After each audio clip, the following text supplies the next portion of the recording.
What's up, Renegade Nation? Before we begin the video, I'd like to give a big shout out to our most recent Patreon supporters: Sean, Zankoshu, Kregan, Kaiju Paladin Gabriel, Raven Fighter 91, Jasik, Bobby Dolphins 1972, Jimmy McFricus, Sarisian, Sean McLaughlin, Samuel Ward, Sir Flame, Caitlin Harrington Robinson, Kaiser Sani, Son of Nemesis, Justin Jensen, Stephen Sharp, Ayla Ann, OXL, The Elemental Viper, Brony Time, Corey Costello, Wolf Yeager, Carl Lee, Lewis H., Milo Man, and Tyler Johnson. And as always, I'd like to give a big shout out to our executive producer, The Anime Hybrid. Thank you all very much for your support, and if you want to support us on Patreon, feel free to click the link down below to find out more.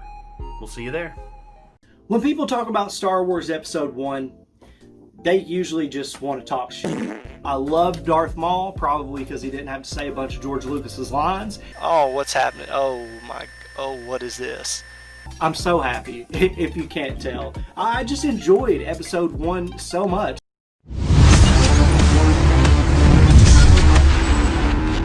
Chad, I have no idea what the hell is going on right now. All I know is that you recommended this, and this is my favorite YouTube channel right now. I'm watching a lot of it. So okay. this video I found, which is kind of different.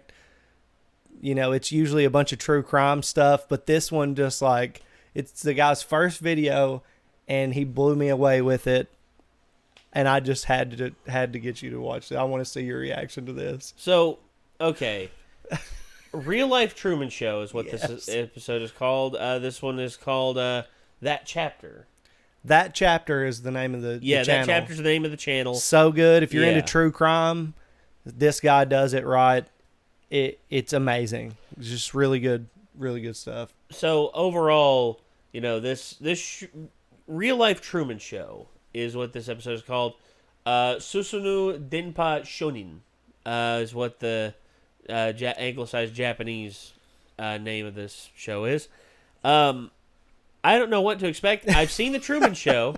I have seen the Truman Show, and honestly, there's part of my brain that thinks, you know, we're kind of in a similar situation. This is worse. Yeah, it's like a simulation, dude. Everything's a simulation. Yeah. Red pill, blue pill. Yeah. I mean, part of me feels like it is. I don't know. I really don't. All I know is that this... Sorry. If I suck this bad at the... Bless you. Thank you. If I suck this bad at the simulation, I couldn't imagine what it'd be like if I was a real boy. I don't know. I really don't know, man. But this right here, we're going to give it a watch. We're going to see what happens. So this is Real Life Truman Show, Susunu Denpa Shōnen by That Chapter. Here we go. We all know the Japanese love crazy shit. Weird-ass candies, tentacles, and ridiculous game shows. But there was one game show that took their batshit love of batshit insane games to a whole new batshit level. It made the Truman Show look like a morally pure experiment where nobody was hurt. The star? Nasubi. The game? Susunu Denpa Shōnen. Let's dig a little deeper, you and I. Susunu Denpa Shōnen featured a 22-year-old comedian nicknamed Nasubi. His nickname meant eggplant, a reference to his long face, and he was hoping the show would kickstart his comic career. Wow. Well, it didn't fucking do that, let me tell you. After he'd auditioned, producers told Nasubi that he would appear in a segment that may or may not air, but if it did air, it would make him a star. The young man was then blindfolded and taken to a room that was empty, aside from a radio, a cooker, and a coffee table. There was essential plumbing, a small cushion, and piles of magazines. Other than that, the room was bare. Then the producers told Nasubi to strip. That's when producers explained he was in a contest called Sweepstakes Life. If he wanted clothes, food, or anything at all, he'd have to win his supplies by entering sweepstakes. That's why there were so many magazines. What? Once he reached $10,000 worth of prizes, he'd be free to leave the room and begin his life as a celebrity. Until then, he had to stay in the room, cut off from the world, living on only what he won. Oh, and he had to change the tapes in the video camera. Tapes that may or may not end up on TV someday. So yeah, he was in a tiny room, pretty much nothing in it, bare-ass naked, and he had to fill out those shitty postcards you get on the backs of magazines to win prizes. Sounds awesome. Of course, the kicker is he can only get food by winning prizes. Nasubi got to work filling out postcards and entering nearly 300 contests a day. Of course, it takes a while to win a sweepstakes, and soon Nasubi was losing a lot of weight. Thankfully, the crew gave him a little bread and water, but when he finally won a few sodas 2 weeks in, the free food stopped. 4 weeks later, he won a bag of rice, but since he didn't have a pot, he had to cook his food in a soda can. Whoa! He also won crazy prizes like Spice Girls tickets and a TV. I mean, you can't eat a TV, you just can't. And he never Not wore with that any attitude. clothing that fit, so he was naked the entire time. How long did the contest last?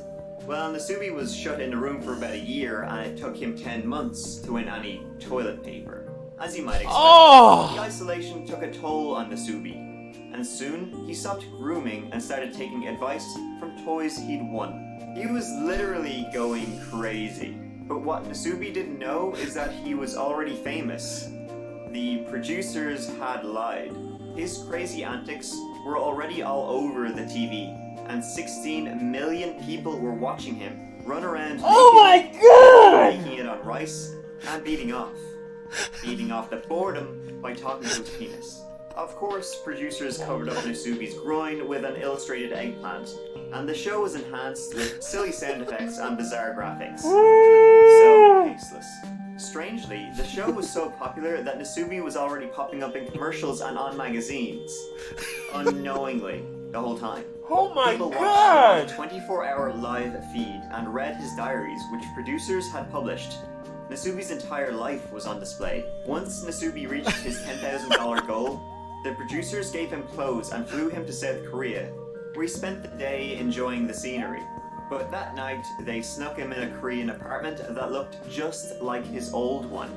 They ordered him to strip and said if he wanted plane tickets back to Japan, he would have to play the game all over again. Frustrated and tired, Nasubi spent 4 months in Korea, living off only what he won in magazines again. When that was finally over, the producers took him back to Japan, and they let him go. Psych. Of course they didn't. They're Japanese. They took him back to Japan, put him in an entirely new apartment, and told him to play the game again. Assuming he had to play another round, Nasubi took off his clothes. And that's when the walls fell down.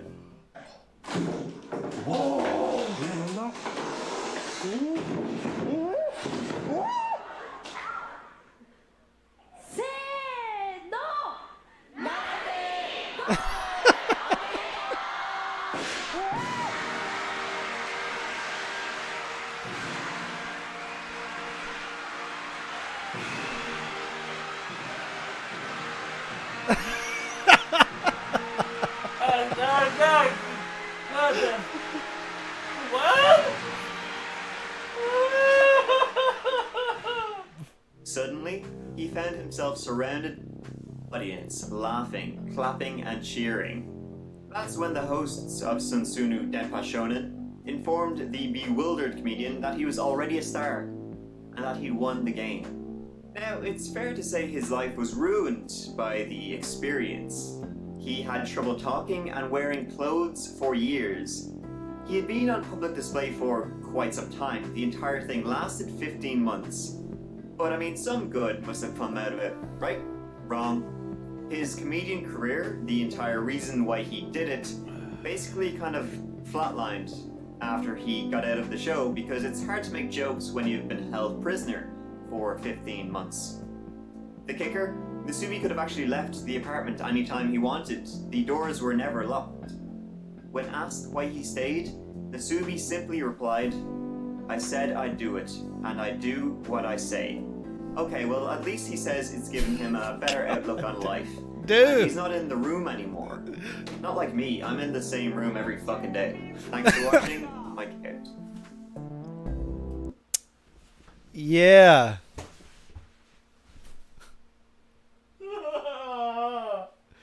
Nate is now in the fetal position. I'm sorry, dude. I would. Oh.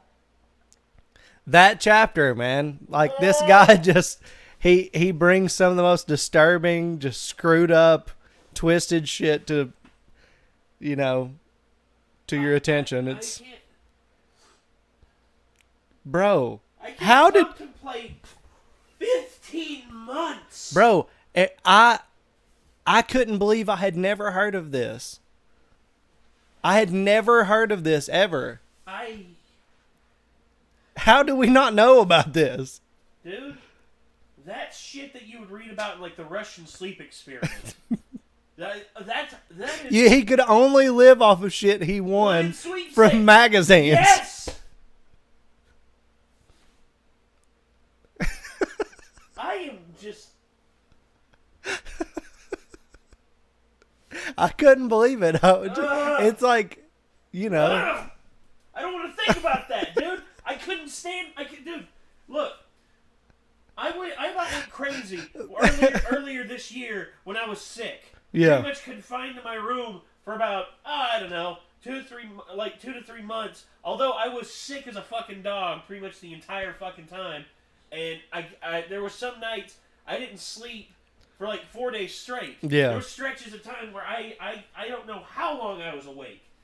And I lost days. I had no track of time or anything like that. And him, 15 months. But they flew him to Korea, then did it again, and then did it again as a trick for when he actually, they were going The third time. shh. And he was just like, okay, and took his pants off. Okay. Was just sitting there naked again. Honestly, dude, when it comes down to it, what we have, these comforts, you know, the clothes on your back, the couch that we sit on, the fucking TV we're watching, this, the camera that is being recorded right now, the computer, the screen, this fucking remote, this keyboard, everything is superficial when it comes to the point of survival. And this man right here pretty much was stuck in the convenience of a locked box, solitary confinement, no contact with anyone else from the outside fucking world, and is told, oh yeah, the only contact you have with the outside world is sweepstakes. Good luck. You see, I can understand the argument as why consumerism is sometimes just absolutely fucking Dude, that is hammered that they did that to him, Oh dude. my Or God. allowed anybody to do that. That is jacked. But at the same time, he's a fucking idiot for doing that. Number one, he was a 22-year-old desperate comedian Right. who wanted to get famous. Dude, Then say a sick joke as you're walking out the door like, this is fucking lame. You know? well, I can understand that, but at the same time, I don't there know. are people who have done dumb things. I work at McDonald's over that. I'm sorry. I know you. Well, looking at it now, but if someone came to you right now and said, "Hey, man, here's the deal. You have to do this." I mean, as me at 22 years old, I don't know. Maybe I would do it. Maybe. But at the same time, if it got to the point of where I was just like jittering around the room, butt fucking naked, dancing like a gorilla, I mean, Are you trust trying me, to turn me on? But what'd you think, man? That chapter, pretty good channel. Oh, it is a great channel. This is awesome. I like this. And that was his first video, dude. His production gets way, way better. Well, Not yeah. only that, but like he gets his niche. His niche is true crime, and he missing persons and murder, pretty much. But he is he's really good at what he does, man. And I wanted to see how he started out because I'm just starting out at really getting into content creation and stuff like that. So I wanted to see the roots of people that That inspire me, and Yeah. and that video, dude, he knocked it out of the park on his first one. Well, it just goes to show you quality does speak. Yeah, And, a lot of people would attribute, oh, this isn't that successful. 101,000 views. Look, 101,000 views for any channel that is under 1 million is good. 100,000 views, for instance, there's people who I know, people who I respect. In order for them to meet expectations of what they're paying people, how they're living and everything like that, their videos have to attain a certain amount. For us, it's not that bad. For us, if on average, if our videos that we released got, I don't know, 100K each, like, if we're lucky on the first day, a great video will get 10,000 views. Mm-hmm. That's considered great to us right now. But if something happens and all of a sudden we start releasing videos and they're getting 100,000 views in the first day, dude, that's 10 times the traffic that we had on the daily traffic that we have right now.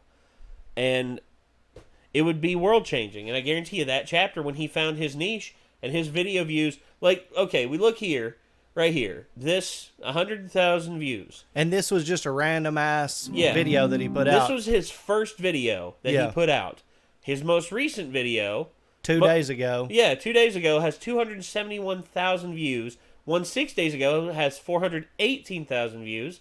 And his most viewed video, let's take a look here. His most viewed video has 1.5 million views. And it was a year ago. So, honestly, man, he's doing good. Yeah, he's doing great. Anyone out there who says, oh, that's not that good, oh, channel's dead, go fuck yourself. Everybody starts from somewhere, guys. Yeah, he's only been doing this for 3 years. Yeah, and look at him. He's killing it. Killing it. Yeah. The pun. That's punny. Killing it. Oh, boy. Yeah. Sometimes subconsciously we know not what we do. It's true. Anyway, ladies and gentlemen, that's going to do it. This was that chapter. Real Japanese, real Truman Show. Good Lord. What a fucking experience. I don't know about You're this. welcome. I don't know whether to say thank you or smack you. But, okay, I'll say it. Thank you. Yeah, you're welcome. Nah. Thank you, Mike. Thank you. Yeah, thank you, Mike, from that chapter. You did awesome. And hopefully you liked our reaction to it. That was... Yeah. Oh, God, that was sad. That was too much of it in some cases. Yeah, absolutely. All right, ladies and gentlemen, that's going to do it. Until next time, I'm Nate. I'm Chad. Arigatou gozaimasu. Peace out.